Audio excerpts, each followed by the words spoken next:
Hello everyone and welcome back to The Hub. No textbooks today, just real talk. I'm Marco. And I'm Erica. Today, we are tackling the frustration that drives millions of students crazy. Oh, I know exactly what you're talking about. It's the I understand everything but I can't say anything syndrome. It's that feeling of being a genius in your head, but feeling like a baby when you open your mouth. Exactly. You can watch Netflix without subtitles, you can read complex emails at work, but the moment someone looks at you and asks, "So what do you think?" you freeze. It's the worst feeling. You have the words, but they just get stuck in your throat. It's like a traffic jam in your brain.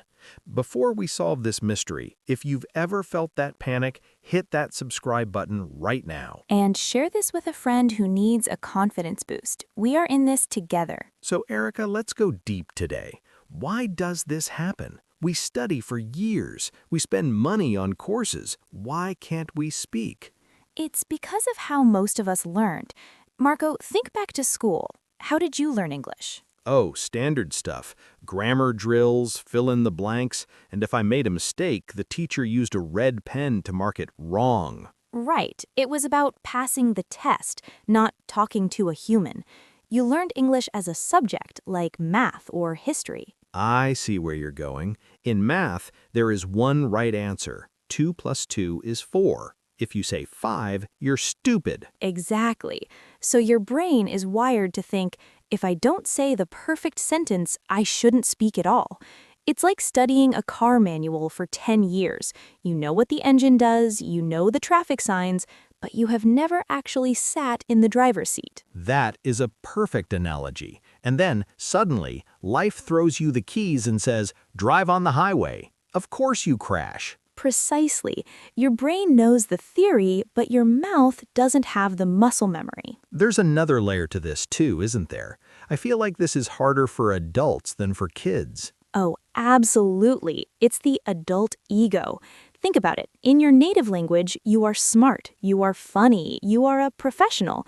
Maybe you manage a team or run a business. Right, I'm a competent adult in my own language. But when you switch to English, suddenly you have the vocabulary of a 5-year-old.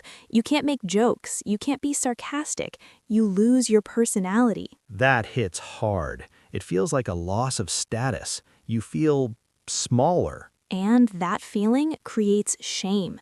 Adults hate feeling incompetent, so to protect our ego, we stay silent. We prefer to look quiet rather than look stupid. That silence is a shield. But here's something I read about recently called the spotlight effect. Do you think that applies here? Oh, 100%. The spotlight effect is when you think everyone is looking at you, analyzing your every move. You think you're on a stage with a bright light on your face. So when I make a grammar mistake, I think the other person is thinking, oh my God, Marco used the wrong preposition. What a disaster. Exactly. But in reality, what is the other person thinking? They're thinking about themselves. They're thinking, is there spinach in my teeth? Or, I hope I don't miss my bus. So we're suffering from anxiety about a judgment that isn't even happening. Right. The listener is not your examiner. They're your collaborator. They want you to succeed because they want to understand the information. They're on your side. That is a huge relief. They are allies, not enemies. But let's talk about the mechanics. What is actually happening in the brain when we freeze? It's the translation trap. Think of your brain like a computer with a CPU. When you translate from your mother tongue to English, that process takes 90% of your CPU. So there's zero brain power left to actually connect with the person. Exactly. You look like a robot because your brain is overheating. Conversation is like tennis. The ball comes fast. If you stop to calculate the wind speed, The ball hits you in the face. every time. You cannot calculate conversation. You have to flow with it. Okay, so let's get practical. Sometimes I freeze because I literally forget a word, like I want to say umbrella, but the word is gone. What do I do then? This is the most important skill for fluency, Marco. It's called circumlocution, or simply paraphrasing. Fancy word. What does it mean? It means describing the word you don't know using the words you do know. Can you give us an example? If you forget the word umbrella, don't stop and panic. Just say, the thing you hold over your head when it rains. Ah, and the other person will say, oh, an umbrella. Exactly. And the conversation continues. You didn't freeze, you didn't apologize, you just navigated around the obstacle. I love that. It's like a detour. If the road is blocked, you don't park the car, you take a side street. Yes, advanced speakers don't know every word. They just know how to explain any concept. That is true fluency. Okay, Erica, give us the final roadmap. We're killing the perfectionist today. Step 1. Aim for clarity, not complexity.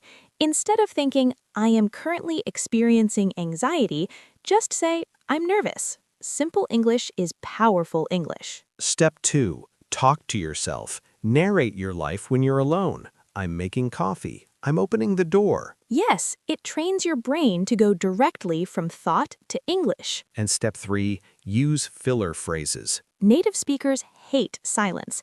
If you need time to think, use phrases like, let me see, or how do I say this, or you know what I mean. It shows confidence. It says, I'm not panicking, I'm just thinking. That is such a good trick. And finally, Marco, look at the world stage. Look at CEOs of global companies. Look at UN leaders. Do they all speak perfect accent-free English? No, many of them have thick accents. Some make grammar mistakes, but they are powerful communicators. Exactly, because they focus on the message, not the medium. Communication is connection, not a performance. Silence is failure. Speaking is victory, even if it's messy. So, speak first, fix it later. If this episode helped you feel a little less alone, please subscribe to the English Conversation Hub. Share this with that friend or coworker who is too shy to speak. Let's get everyone talking. We'll see you in the next episode. Bye.